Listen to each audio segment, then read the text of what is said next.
जय माता दी दोस्तों। ओम नमः शिवाय। आप सभी का बहुत बहुत स्वागत है। आज हम लोग गुरुवार की व्रत कथा सुनेंगे। आप सभी कथा को सुनने से पहले वीडियो को लाइक ज़रूर करें, साथ ही में हमारे चैनल को सब्सक्राइब भी करें ताकि आप सभी को ऐसी ही कथाएं सुनने को मिले और माता रानी की कृपा आप सभी पर बनी रहे। तो आइए प्रभु की कृपा से कथा को प्रारंभ करते हैं। बोलिए भगवान बृहस्पति देव की जय हो। प्राचीन समय की बात है। भारतवर्ष में एक प्रतापी और दानी राजा राज्य करता था। वह नित्य गरीबों और ब्राह्मणों की सहायता करता था। यह बात उसकी रानी को अच्छी नहीं लगती थी। वह ना ही गरीबों को दान देती थी और ना ही भगवान का पूजन ही किया करती थी। राजा को भी दान देने से मना करती थी। एक दिन राजा शिकार खेलने के लिए वन में गए हुए थे तो रानी महल में अकेली थी। उसी समय बृहस्पति देव साधु वेश में राजा के महल में भिक्षा के लिए आए और उन्होंने रानी से भिक्षा मांगी। तब रानी ने भिक्षा देने से इनकार किया और कहा, हे साधु महाराज, मैं तो दान पुण्य से तंग आ गई हूँ। मेरा पति सारा धन लुटाते रहता है। मेरी इच्छा है कि हमारा धन नष्ट हो जाए, फिर ना रहेगा बांस और ना बजेगी बांसुरी। साधु महात्मा ने कहा, देवी, तुम तो बड़ी विचित्र हो। धन और संतान तो सभी चाहते हैं। पुत्र और लक्ष्मी तो पापी के घर भी होनी चाहिए। यदि तुम्हारे पास अधिक धन है तो भूखों को भोजन दो, प्यासों के लिए प्याऊ बनवाओ, मुसाफिरों के लिए धर्मशालाएं खुलवाओ। जो निर्धन अपनी कुंवारी कन्याओं का विवाह नहीं कर सकते, उनका विवाह कर दो। ऐसे और कई काम हैं जिनके करने से तुम्हारा यश पूरे लोक और परलोक में फैलेगा। परंतु रानी पर उपदेश का कोई प्रभाव ना पड़ा। वह बोली, महाराज, आप मुझे कुछ ना समझाएं। मैं ऐसा धन नहीं चाहती जो हर जगह बांटती फिरूं। साधु महात्मा ने उत्तर दिया, यदि तुम्हारी ऐसी ही इच्छा है तो तथास्तु। तुम ऐसा करना कि बृहस्पतिवार को घर को लीपकर पीली मिट्टी से अपना सिर धोकर स्नान करना, भट्टी चढ़ाकर कपड़े धोना। ऐसा करने से आपका सारा धन नष्ट हो जाएगा। इतना कहकर वह साधु महाराज वहाँ से चले गए। जैसा साधु महात्मा ने कहा था उसको करते हुए रानी ने केवल 3 बृहस्पतिवार ही बिताए थे कि उसकी सारी धन संपत्ति नष्ट हो गई। भोजन के लिए राजा का परिवार तरसने लगा। तब एक दिन राजा ने रानी से बोला कि रानी, तुम यहीं रहो, मैं दूसरे देश को जाता हूँ। क्योंकि यहाँ पर सभी लोग मुझे जानते हैं, इसलिए मैं यहाँ कोई छोटा कार्य नहीं कर सकता। ऐसा कहकर राजा परदेश चली गई। वहाँ वह जंगल से लकड़ी काट कर लाती और शहर में बेचा करती थी। इस तरह वह अपना जीवन व्यतीत करने लगी। इधर राजा के परदेश जाते ही रानी और दासी दुखी रहने लगी। एक बार जब रानी और दासी को 7 दिन तक बिना भोजन के रहना पड़ा तो रानी ने अपनी दासी से कहा कि दासी, पास ही के नगर में मेरी बहन रहती है, तुम उसके यहाँ से कुछ खाने को ले आओ, वो बहुत धनवान है। तब दासी रानी की बहन के घर गई। उस दिन गुरुवार था और रानी की बहन उस समय बृहस्पतिवार व्रत की कथा सुन रही थी।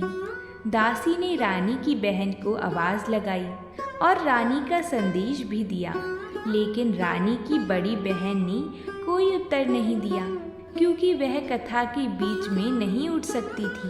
तब दासी को बहुत क्रोध आया। दासी वापस अपनी रानी के घर आ गई और उसने रानी को उसकी बहन की सभी बात बताई।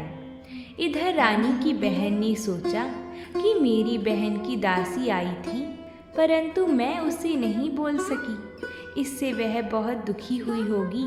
कथा सुनकर और पूजन समाप्त करके वह अपनी बहन के घर आई और कहने लगी, बहन, मैं बृहस्पतिवार का व्रत कर रही थी। तुम्हारी दासी मेरे घर आई थी, परंतु जब तक कथा होती है तब तक ना तो उठते हैं और ना ही बोलते हैं, इसलिए मैं नहीं बोली। कहो दासी, क्यों गई थी? रानी बोली, बहन, तुमसे क्या छिपाऊं? हमारे घर में खाने तक को अनाज नहीं था। ऐसा कहते कहते रानी की आंखों में आंसू आ गए। उसने दासी समेत पिछले 7 दिनों से भूखे रहने तक की सारी बात बताई। रानी की बहन बोली, देखो बहन, भगवान बृहस्पति देव सबकी मनोकामना को पूर्ण करते हैं। देखो, शायद तुम्हारे घर में अनाज रखा होगा। पहले तो रानी को विश्वास नहीं हुआ, पर बहन के आग्रह करने पर दासी को अंदर भेजा। जब दासी अंदर गई तो उसे सचमुच अनाज से भरा हुआ एक घड़ा मिला। यह देखकर दासी को बड़ी हैरानी हुई। दासी रानी से कहने लगी, रानी साहब, जब हमको भोजन नहीं मिलता तो हम व्रत ही तो करते हैं ना, इसलिए क्यों ना इनसे व्रत और कथा की विधि पूछ ली जाए, ताकि हम भी व्रत कर सकें। तब रानी ने अपनी बहन से बृहस्पतिवार व्रत के बारे में पूछा। रानी की बहन ने बताया, बहन, बृहस्पतिवार के दिन व्रत में चने की दाल और मुनक्का से भगवान विष्णु का केले की जड़ में पूजन करें और दीपक जलाएं, व्रत कथा सुने और पीला भोजन ही करें। इससे बृहस्पति देव प्रसन्न होते हैं। व्रत और पूजन विधि बताकर रानी की बहन अपने घर को लौट आई। 7 दिन के बाद जब गुरुवार आया तो रानी और दासी ने व्रत रखा। घुड़साल में जाकर चना और गुड़ लेकर आई, फिर उससे केले की जड़ और भगवान विष्णु का पूजन किया। अब पीला भोजन कहाँ से आए, इस बात को लेकर दोनों बहुत दुखी थीं, क्योंकि उन्होंने व्रत रखा था, इसलिए बृहस्पति देव उनसे प्रसन्न थे। इसलिए वह एक साधारण व्यक्ति के रूप में 2 थालियों में सुंदर पीला भोजन दासी को दे गई। भोजन पाकर दासी प्रसन्न हुई और फिर रानी के साथ मिलकर ग्रहण किया। उसके बाद वह सभी गुरुवार को व्रत और पूजन करने लगी। बृहस्पति भगवान की कृपा से उनके पास फिर से धन संपत्ति आ गई। परंतु रानी फिर से पहले की तरह आलस्य करने लगी।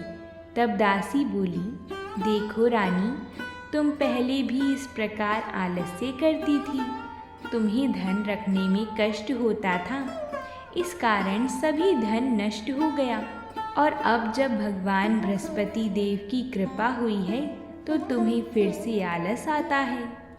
रानी को समझाते हुए दासी कहती है कि बड़ी मुसीबतों के बाद हमने यह धन पाया है, इसलिए हमें दान पुण्य करना चाहिए, भूखे मनुष्यों को भोजन कराना चाहिए और धन को शुभ कार्यों में खर्च करना चाहिए। रानी ऐसी बात सुनकर अपना धन प्रजा के लिए खर्च करने लगी। रानी ने प्याऊ बनवाई, कुंवारी कन्याओं का विवाह करवाया और धर्मशालाएं भी बनवाईं। एक दिन रानी और दासी आपस में विचार करने लगी कि ना जाने राजा किस दशा में होंगे, उनकी कोई खोज खबर भी नहीं है। उन्होंने श्रद्धापूर्वक गुरु बृहस्पति भगवान से प्रार्थना की कि राजा जहाँ कहीं भी हो शीघ्र वापस आ जाएं। उधर राजा परदेश में बहुत दुखी रहता था। वह प्रतिदिन जंगल से लकड़ी बीन कर लाता और उसे शहर में बेचकर अपने दुखी जीवन को बड़ी कठिनता से व्यतीत करता था। एक दिन दुखी होकर अपनी पुरानी बातों को याद करके वह रोने लगा और उदास हो गया। उसी समय राजा के पास बृहस्पति देव साधु के वेश में आकर बोले, हे लकड़हारी, तुम इस सुनसान जंगल में किस चिंता में बैठी हो, मुझे बतलाओ। यह सुनकर राजा के नेत्रों में जल भर आया। साधु की वंदना कर राजा ने अपनी संपूर्ण कहानी सुना दी। महात्मा दयालु होते हैं। वह राजा से बोले, हे राजा, तुम्हारी पत्नी ने बृहस्पति देव के प्रति अपराध किया था, जिसके कारण तुम्हारी यह दशा हुई। अब तुम चिंता मत करो, भगवान तुम्हें पहले से अधिक धन देंगी। देखो, तुम्हारी पत्नी ने बृहस्पतिवार का व्रत प्रारंभ कर दिया है। अब तुम भी बृहस्पतिवार का व्रत करके चने की दाल व गुड़ जल के लोटे में डालकर केले का पूजन करो। फिर कथा कहो या सुनो, भगवान तुम्हारी सब मनोकामना पूर्ण करेंगे। साधु की बात सुनकर राजा बोला, हे प्रभु, लकड़ी बेचकर तो इतना पैसा भी नहीं बचता जिससे भोजन के उपरांत कुछ बचा सकूं। मैंने रात्रि में अपनी रानी को व्याकुल देखा है। मेरे पास कोई साधन नहीं जिससे उसका समाचार जान सकूं। फिर मैं कौन सी कहानी कहूं, यह भी मुझको मालूम नहीं है। साधु ने कहा, मन में बृहस्पति भगवान के पूजन व्रत का निश्चय करो, वह स्वयं तुम्हारे लिए कोई राह बना देंगी। बृहस्पतिवार के दिन तुम रोजाना की तरह ही लकड़ियाँ लेकर शहर में जाना। तुम्हें रोज से दुगना धन मिलेगा, जिससे तुम भली भांति भोजन कर लोगी तथा बृहस्पति देव की पूजा का सामान भी आ जाएगा। जो तुमने बृहस्पतिवार की कहानी के बारे में पूछा है वह इस प्रकार है, तुम इसे ध्यान पूर्वक सुनो। प्राचीन काल में एक बहुत ही निर्धन ब्राह्मण रहता था। उसके कोई संतान न थी। वह नित्य पूजा पाठ करता। उसकी स्त्री ना स्नान करती और ना किसी देवता का पूजन करती। इस कारण ब्राह्मण देवता बहुत दुखी रहते थे। भगवान की कृपा से ब्राह्मण के यहाँ एक कन्या उत्पन्न हुई। कन्या बड़ी होने लगी। प्रातः स्नान करके वह भगवान विष्णु का जप करती थी। ऐसी ही वह बृहस्पतिवार का व्रत भी करने लगी। पूजा पाठ समाप्त करके पाठशाला जाती तो अपनी मुट्ठी में जौ भर के ले जाती और पाठशाला के मार्ग में डालती जाती। लौटते समय वही जौ स्वर्ण के हो जाती तो उनको बीन कर घर ले आती थी। एक दिन वह बालिका सूप में उन सोने के जौ को फटक कर साफ कर रही थी कि तभी उसकी माँ ने देख लिया और कहा कि हे बेटी, सोने के जौ को फटकने के लिए सोने का ही सूप होना चाहिए। दूसरे दिन गुरुवार था। कन्या ने व्रत रखा और बृहस्पति देव से सोने का सूप देने की प्रार्थना की। बृहस्पति देव ने उसकी प्रार्थना स्वीकार कर ली। रोजाना की तरह वह कन्या जौ फैलाती हुई पाठशाला से लौटकर जब वह जौ बीन रही थी तो बृहस्पति देव की कृपा से उसे सोने का सूप भी मिला। उसे वह घर ले आई और उससे जौ साफ करने लगी, परंतु उसकी माँ का वही ढंग रहा। एक दिन की बात है, कन्या सोने के सूप में जब जौ साफ कर रही थी उस समय नगर का राजकुमार वहाँ से निकला। कन्या के रूप और कार्य को देखकर वह उस पर मोहित हो गया। राजमहल आकर वह भोजन तथा जल त्याग कर उदास होकर लेट गया। राजा को जब राजकुमार की इस हालत का पता चला कि उसने अन्न जल त्याग दिया है तो राजा अपने मंत्रियों के साथ अपने पुत्र के पास गया और इस बात का कारण पूछा। राजकुमार ने राजा को उस लड़की के घर का पता भी बता दिया। मंत्री उस लड़की के घर गया। मंत्री ने ब्राह्मण के समक्ष राजा की ओर से निवेदन किया। कुछ ही दिन बाद ब्राह्मण की कन्या का विवाह राजकुमार के साथ संपन्न हो गया। कन्या के घर से जाते ही ब्राह्मण के घर में पहले की भांति गरीबी का निवास हो गया। एक दिन दुखी होकर ब्राह्मण अपनी पुत्री से मिलने गए। बेटी ने पिता की अवस्था को देखा और अपनी माँ का हाल पूछा। ब्राह्मण ने सभी हाल कह सुनाया। कन्या ने बहुत सा धन देकर अपने पिता को विदा कर दिया। लेकिन कुछ दिन बाद ही फिर वही हाल हो गया। ब्राह्मण फिर अपनी कन्या के यहाँ गया और सभी हाल कहा तो पुत्री बोली, हे पिताजी, आप माता को यहाँ लिवा लाओ, मैं उन्हें वह विधि बता दूंगी जिससे गरीबी दूर हो जाएगी।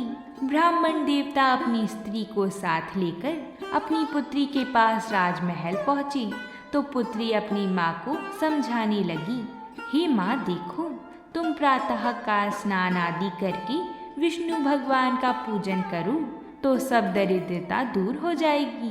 परंतु उसकी माँ ने उसकी एक भी बात नहीं मानी। वह प्रातः काल उठकर अपनी पुत्री की बची झूठन को खा लेती थी। एक दिन उसकी पुत्री को बहुत गुस्सा आया। उसने अपनी माँ को एक कोठरी में बंद कर दिया।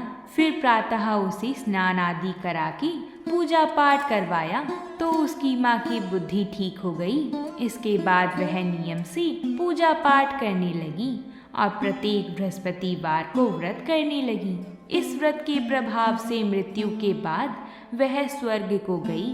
वह ब्राह्मण भी सुखपूर्वक इस लोक का सुख भोग कर स्वर्ग को प्राप्त हुआ। इस तरह कहानी कहकर साधु बने देवता वहां से अंतर ध्यान हो गए। धीरे धीरे समय व्यतीत होने पर फिर बृहस्पतिवार का दिन आया। राजा जंगल में लकड़ी काटकर शहर में बेचने लगा। उसे उस दिन बाकी दिनों से अधिक धन मिला। राजा ने चना गुड़ आदि लाकर बृहस्पतिवार का व्रत किया। उस दिन से उसके सभी कलेश दूर हो गए। परंतु जब अगले गुरुवार का दिन आया तो वह बृहस्पतिवार का व्रत करना भूल गया। इस कारण बृहस्पति भगवान नाराज हो गए।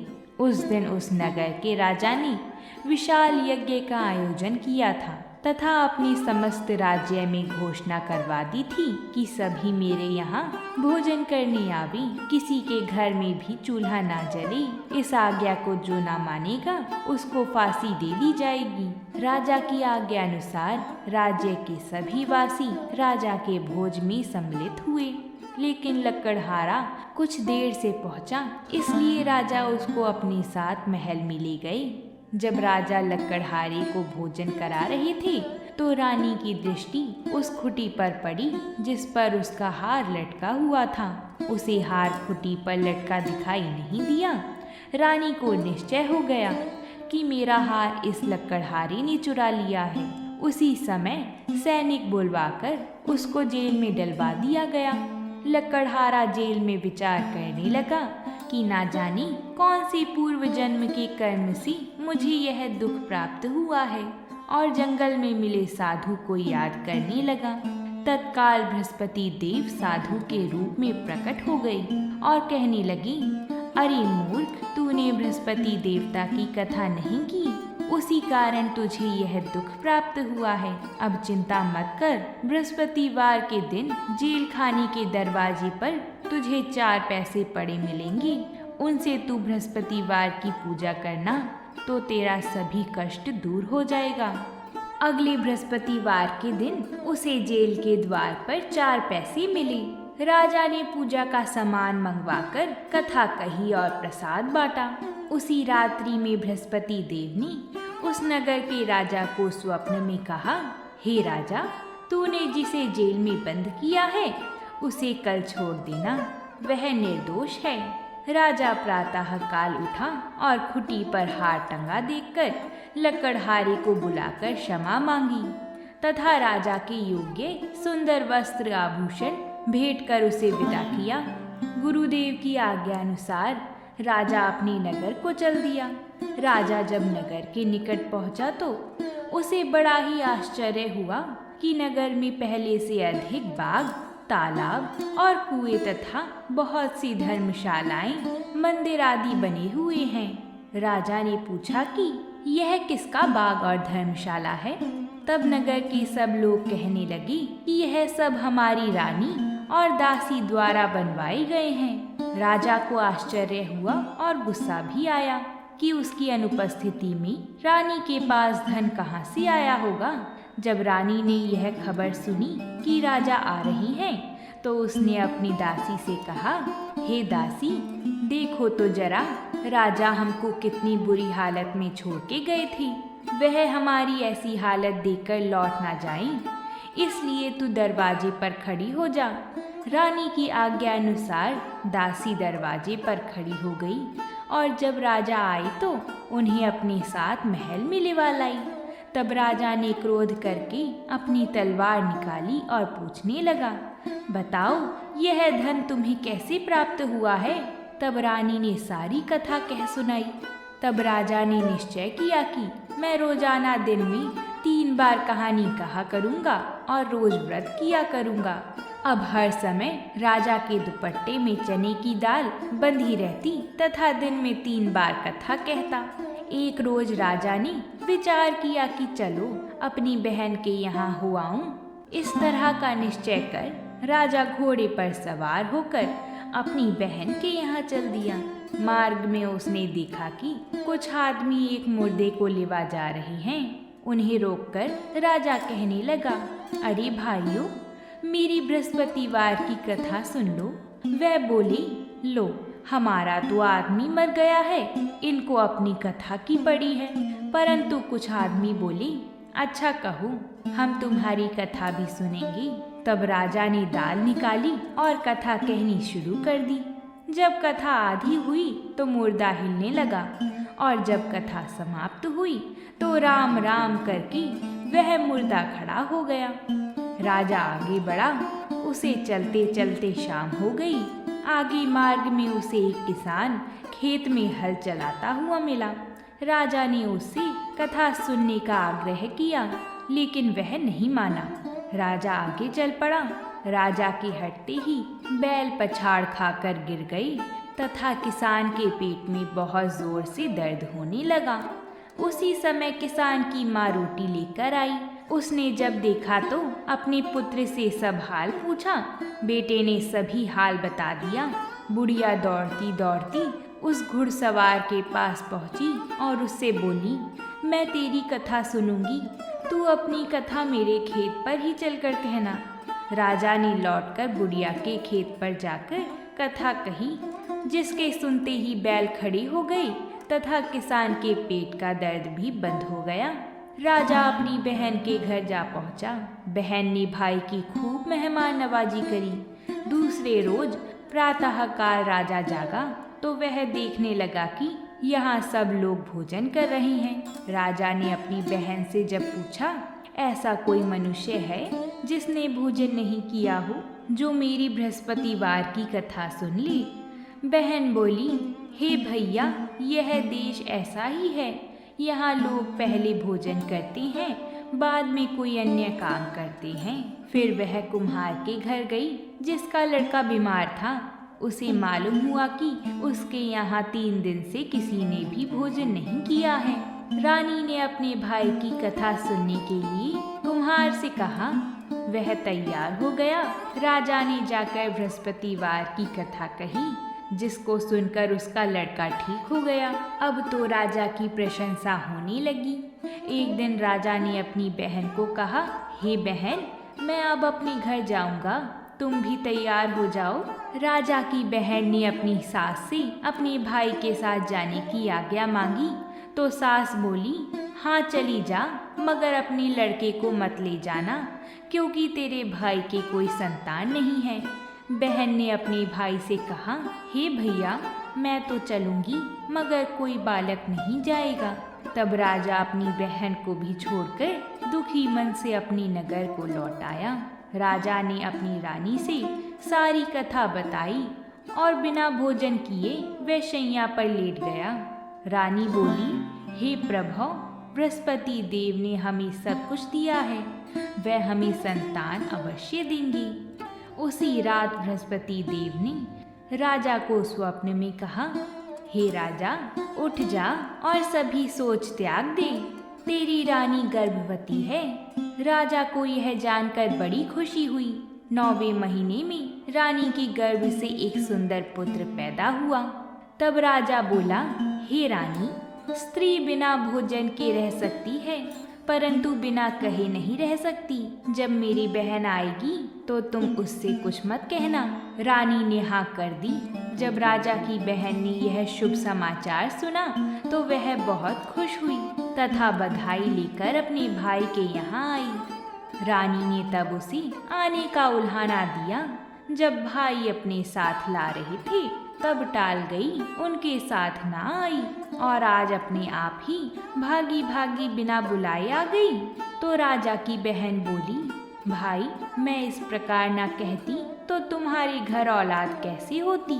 बृहस्पति देव सभी कामनाएं पूर्ण करते हैं। जो सद्भावना पूर्वक बृहस्पतिवार का व्रत करता है एवं कथा पढ़ता है अथवा सुनता है और दूसरे को सुनाता है, बृहस्पति देव उसकी सभी मनोकामना पूर्ण करते हैं, उनकी सदैव रक्षा करते हैं। जो संसार में सद्भावना से गुरुदेव का पूजन एवं व्रत सच्चे हृदय से करते हैं, उनकी सभी मनोकामना वैसे ही पूर्ण होती हैं जैसे सच्ची भावना से रानी और राजा ने बृहस्पति देव की कथा का गुणगान किया तो उनकी सभी इच्छाएं बृहस्पति देव जी ने पूर्ण की। अनजाने में भी बृहस्पति देव की उपेक्षा ना करें, ऐसा करने से सुख शांति नष्ट हो जाती है।